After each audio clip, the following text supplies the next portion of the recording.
ان کے والدین، ان کے چچا اور ان کی قوم نے ہم لوگوں کو آپ کے پاس بھیجا ہے تاکہ ان کو ان کی قوم کے پاس واپس بھیج دیں، کیونکہ ان کی قوم والے ان کو آپ سے زیادہ بہتر جانتے ہیں، اور یہ لوگ آپ کے دین میں کبھی بھی داخل نہیں ہوں گے کہ آپ اس وجہ سے ان کی حمایت اور حفاظت کریں۔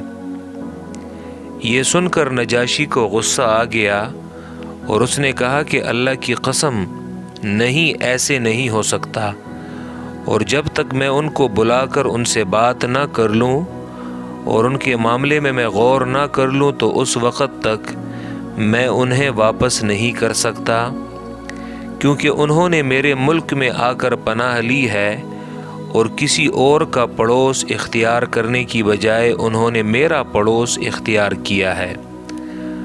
اگر وہ ایسے ہی نکلے جیسے ان کی قوم والے کہہ رہے ہیں تو میں انہیں ان کی قوم کے پاس واپس بھیج دوں گا، اور اگر وہ ویسے نہ ہوئے تو میں ان کی ہر طرح حفاظت کروں گا اور ان کی قوم کے درمیان نہیں پڑوں گا، اور ان کو واپس بھیج کر ان کی قوم کی آنکھیں ٹھنڈی نہیں کروں گا۔ چنانچہ نجاشی نے مسلمانوں کو بلایا۔ جب مسلمان اس کے پاس آئے تو انہوں نے اسے سلام کیا اور سجدہ نہ کیا، تو اس نے کہا کہ اے مہاجرین کی جماعت، تم لوگ مجھے یہ بتاؤ کہ جس طرح تمہاری قوم کے آدمیوں نے آ کر سجدہ کر کے مجھے سلام کیا تو تم لوگوں نے اسی طرح مجھے سلام کیوں نہیں کیا؟ اور یہ بھی بتاؤ کہ تم حضرت عیسیٰ علیہ السلام کے بارے میں کیا کہتے ہو؟ تمہارا دین کیا ہے؟ کیا تم عیسائی ہو؟ مسلمانوں نے کہا نہیں۔ نجاشی نے کہا کیا تم یہودی ہو؟ انہوں نے کہا نہیں۔ اس نے کہا کیا تم اپنی قوم کے دین پر ہو؟ انہوں نے کہا نہیں۔ تو اس نے کہا پھر تمہارا دین کیا ہے؟ تو انہوں نے کہا اسلام۔ اس نے کہا اسلام کیا ہے؟ تو انہوں نے کہا ہم اللہ کی عبادت کرتے ہیں اور اس کے ساتھ کسی چیز کو شریک نہیں ٹھہراتے۔ تو اس نے کہا یہ دین تمہارے پاس کون لایا ہے؟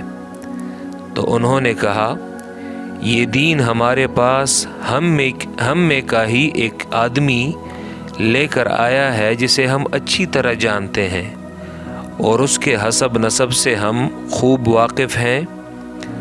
انہیں اللہ نے ہماری طرف ایسے ہی بھیجا ہے جیسے اللہ نے اور رسولوں کو ہم سے پہلوں کی طرف بھیجا۔ انہوں نے ہمیں نیکی اور صدقہ کرنے کا، وعدہ پورا کرنے کا، امانت ادا کرنے کا حکم دیا۔ بتوں کی عبادت سے انہوں نے ہمیں روکا اور اللہ وحدہ لا شریک لہ کی عبادت کا ہمیں حکم دیا۔ ہم نے انہیں سچا مان لیا اور اللہ کے کلام کو پہچان لیا۔ ہمیں یقین ہے کہ وہ جو کچھ لائے ہیں وہ سب اللہ کے پاس سے آیا ہے۔ ہمارے ان کاموں کی وجہ سے ہماری قوم ہماری دشمن ہو گئی اور اس سچے نبی کی بھی دشمن بن گئی، اور انہوں نے ان کو جھٹلایا اور ان کو قتل کرنا چاہا، اور ہم سے وہ بتوں کی عبادت کروانا چاہتے ہیں۔ ہم اپنے دین اور اپنی جان کو لے کر اپنی قوم سے بھاگ کر آپ کے پاس آئے ہیں۔ نجاشی نے کہا اللہ کی قسم، یہ بھی اسی نور سے نکلا ہے جس سے موسیٰ علیہ السلام کا دین نکلا تھا۔ حضرت جعفر رضی اللہ عنہ نے فرمایا باقی رہی سلام کرنے کی بات تو رسول اللہ صلی اللہ علیہ وسلم نے ہمیں بتایا کہ جنت والوں کا سلام السلام علیکم ہے۔ آپ نے ہمیں اسی طرح سلام کرنے کا حکم دیا ہے، چنانچہ ہم نے آپ کو ویسے ہی سلام کیا جیسے ہم آپس میں کرتے ہیں۔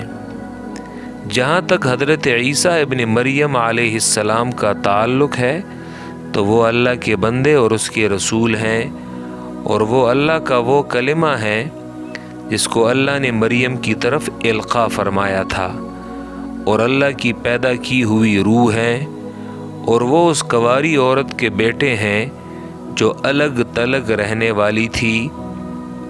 نجاشی نے ایک تنکا اٹھا کر کہا، اللہ کی قسم، تم نے جو کچھ بتایا ہے حضرت عیسیٰ ابن مریم علیہ السلام اس سے اتنا بھی، یعنی اس تنکے کے برابر بھی زیادہ نہیں ہے۔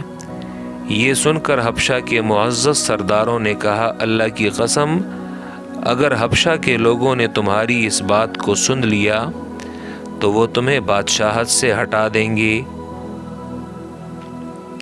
تو اس نے کہا، اللہ کی قسم، میں حضرت عیسیٰ علیہ السلام کے بارے میں کبھی بھی اس کے علاوہ اور کچھ نہیں کہوں گا۔ جب اللہ نے میرا ملک مجھے واپس کیا تھا تو اللہ نے میرے بارے میں لوگوں کی بات نہیں مانی تھی، تو اب میں اللہ کے دین کے بارے میں ان لوگوں کی بات کیوں مانوں؟ اور ایسے کام سے اللہ کی پناہ۔